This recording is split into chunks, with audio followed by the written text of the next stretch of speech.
કાલે એરપોર્ટ થી આવીને અમે ઘરે લગભગ 11 વાગે પહોંચ્યા હતા ને ના એટલો જેટલેગ તો ના કહેવાય પણ એટલી નીંદર આવતી હતી ને કે હાવ ડોઝ ઓફ સુવાનું નાવાની તેવડ નહોતી સીધી હોઈ ગઈ હતી હું એટલી થાકી હતી તો કોઈ વ્લોગ કંઈ નહોતું લીધું પણ હું ઘરમાં આવી એટલે નવું આપણું ડાઇનિંગ ટેબલ આવી ગયું છે અને મમ્મી પપ્પા આવ્યા હતા એટલે વેલકમના ફૂલ છે પણ એ હવે બિચારા મુરઝાવા આવ્યા છે પણ આખું નવું સેટ થયું હવારમાં પૂછો મમ્મીને ચમચી ગોતું ને તો ઓલા ખૂણામાં જાવ મારે ચમચી જોતી હતી ને 1-2 વસ્તુ હલાવા પીવા ખાવા તો વાં જાવ અને ત્યાં ચમચી ના મળે નહીં કે આ ચમચી ક્યાં ગઈ તો અહીંયા પડી હોય એટલે કહેવાનો મતલબ કે ઓલી ટેવ પડી જાય ને તો હાથ સીધો ટૂંકમાં ટેવ એવી એટલે બધું થોડુંક અલગ લાગતું હતું ઘરમાં કેમ કે 14 દિવસની ટ્રીપ પછી કોઈ માણસ આવ્યું હોય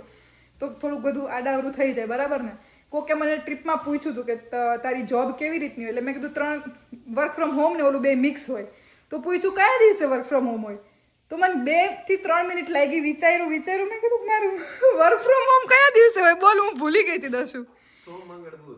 ના સોમંગળ બુધ જવાનું હોય પણ કહેવાનો મતલબ કે હું ભૂલી ગઈ હતી એમ એટલે આપણે જઈ થોડુંક આપણા શેડ્યુલમાંથી થોડાક વિખાઈએ ને એટલે અમુક વસ્તુઓ આવું થાય બાકી પપ્પા ને મમ્મી આવ્યા બોલો એ હમણાં આવી 14 દી આવી હા તો પણ તને આખા અમે આવ્યા તો અમારા પગલા પેડે જોયા બધું તને ગોતવું પડે ને ના તમારા પગલાથી નહીં એ તો ડાઇનિંગ ટેબલ આવ્યું એટલે બધી વસ્તુ આમથી આમ થઈ ગઈ અને હું એ કહેતી હતી કે ડાઇનિંગ ટેબલ આવ્યા પછી અહીં જગ્યા થોડીક આમ ઓછી લાગે છે પણ હા આમ નવેરા જેવું નથી એટલે હાલે એમ તો સ્પેશિયસ છે ના યુઝ તો થઈ ગઈ અને ખરેખર ઉપયોગ કરશું હજી જઈવા નથી 6 એ ભેગા બેઠીને કેમ કે જો આ ડાઇનિંગ ટેબલ છે ને આપણું આ બે સીટ છે ને હા આ દર્શનની ના એમાં મારે બેહવાનું વાત તો થઈ કેમ નોટ પોસિબલ કારણ કે તું હમાઈ જ નહીં એ બાજુ don't challenge me okay don't challenge me ની વાત જ નથી હું આસાનીથી સમાઈ શકીશ અને તું એવો ચેલેન્જ આપીશ કે નહીં સમાય તો હું બીજું 5 કિલો ઉતાર લઈશ ઇટ્સ ઈઝી ફોર મી હું તો આયા જ બેહવાનો છું હા તમે તો ભાઈ હેડ ઓફ ધ હાઉસ કહેવાવ ને નહીં તમે તો હેડ ઓફ ધ હાઉસ કહેવાવ એટલે તમારે તો ન્યા જ બેહવું પડે પણ આપણે ઓલી સીટ ઉપર બેહવાની વિવાદ થઈ રહ્યો છે હા હું તાર બાજુમાં ન્યા જ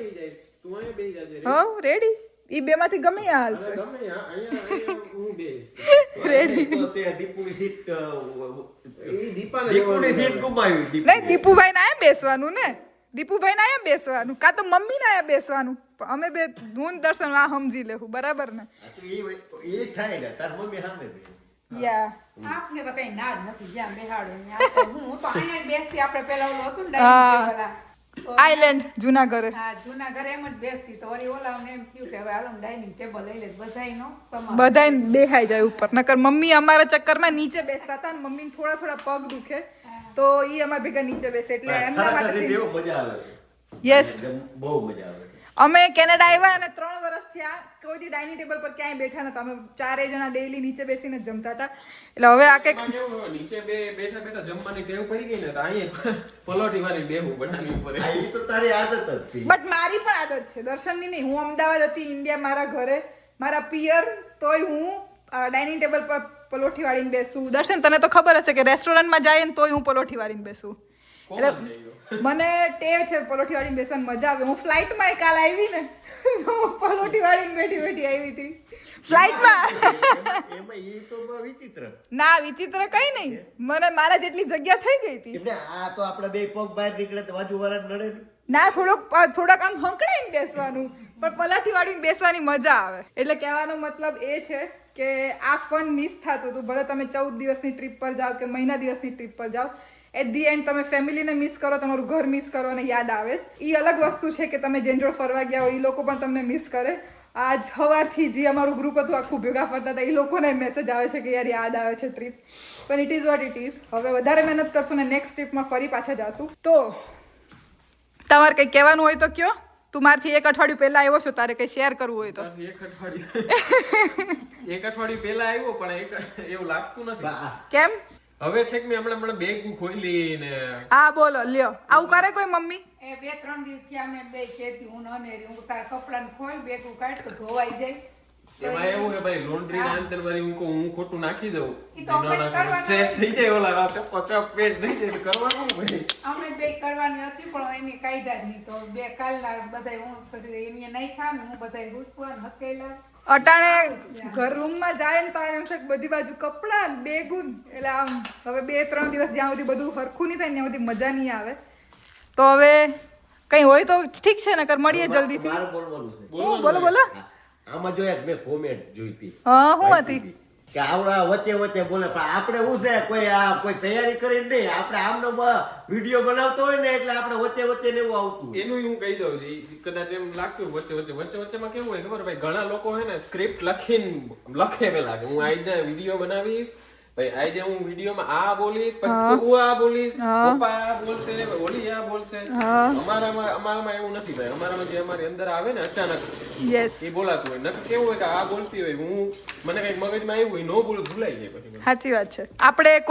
તમે કોઈ દી અમારા વ્લોગમાં જોયું કે આના પર પ્રેન્ક થયો કે આ થયું કેમ કે અમે સ્ક્રિપ્ટેડ વિડીયો બનાવતા જ નથી અમને જી મજા આવી અટાણે અમને મજા આવી તો વિડીયો ચાલુ કરીને અમે બોલવા માંડ્યા અમે એવું નહોતું વિચાર્યું કે પપ્પા આ બોલશે દર્શન આ બોલશે મમ્મી કેમ આપણે નોર્મલી વાતો કરતા હા એવી જ રીતે એક્ઝેક્ટલી આ અમે તાર પપ્પા એવું આ તો ટૂંકમાં છે ને વિધિ આપણે જે આપણા ડાયરા કેમ આપણા ફોરેસ્ટમાં કરીએ હા એ રીતના ડાયરા જે વાતો કરીએ બધા યસ અને અની ને ભાઈ ગયા તા ગ્રોસરી કરવા એ પાછા આવી ગયા છે તો અમારું આ જ હાલતું હોય વાતો કરવાનું ચાલતું હોય બધાને હું લઈને આવ્યા દંડો લઈને આવ્યા દર્શનને મારવા દર્શનને નાવા તો ઈ અપડેટ આપતા રહી ગયું દર્શનને બાથરૂમનો દંડો તોડ્યો ઇન શોર્ટ કે અમારે અહીંયા જે બાથરૂમ એમાં પડદા લગાવતા હોય તો ઉપરથી દંડો તૂટી ગયો છે તો ઈ નવો લેવા છે તો હવે ઈ સેટઅપ કરશું બધું પાછું પણ થાય આવું બધું થોડું થોડું પણ મમ્મી પપ્પા ઇન્ડિયાથી આવ્યા હું મજા આવે છે ને આ વખતે નવા આ ઘરમાં વખતે બહુ મજા આવે છે વાતાવરણ એ મસ્ત છે શાંતિ છે એ બહુ મજા આવે છે આખી કમ્યુનિટી નવી છે હું આવી ફેવરિટ આઈટમ છે પકોરી દર્શનને આ ગાંઠિયા બહુ ભાવે ફ્રેશકોમાં મળે છે બહુ જોરદાર તો કેનેડાથી વ્લોગ જોતા હો તો વી રેકમેન્ડ કે તમે લઈ આવો અને પકોડી મજા આવે ખરેખર સારા હોય તો હાલો પપ્પા મળીશું હવે જલ્દીથી નેક્સ્ટ વ્લોગમાં બીજું કઈ ઉભા રહી કહેવાનું બાકી તમારે ના હવે કઈ આપણી છે નથી ઈ કેવું. કોમેન્ટ વાળી વસ્તુ છે ને ભાઈ એમાં એવું છે કે કદાચ આ બોલતી હોય ને હું કંઈક બોલું ને તો એ એક ડિસ્કશન જેવું લાગે એમ એક પછી વારાફરતી વારો નકર કેવું લાગે કે એકલું બોલ્યું જ જાય માણસ તમારે કઈ કેવું છે કઈક તો બોલો તો આમાં બધા કહેતા હોય તમારા જેઠાણી કઈ નથી બોલતા દર્શન મારશે હો તમે નહીં બોલો તો એ આને બોલતા શીખવાડું ભાઈ A B એક્સટેબલ જોયું આવું વિચિત્ર ફેમિલી છે અમારું કે બધાના અલગ અલગ લોજિક ભેગા થાય ને તો આ ફન ક્રિએટ થાય તો મળીશું જલ્દીથી પાછા 6 નેક્સ્ટ વ્લોગમાં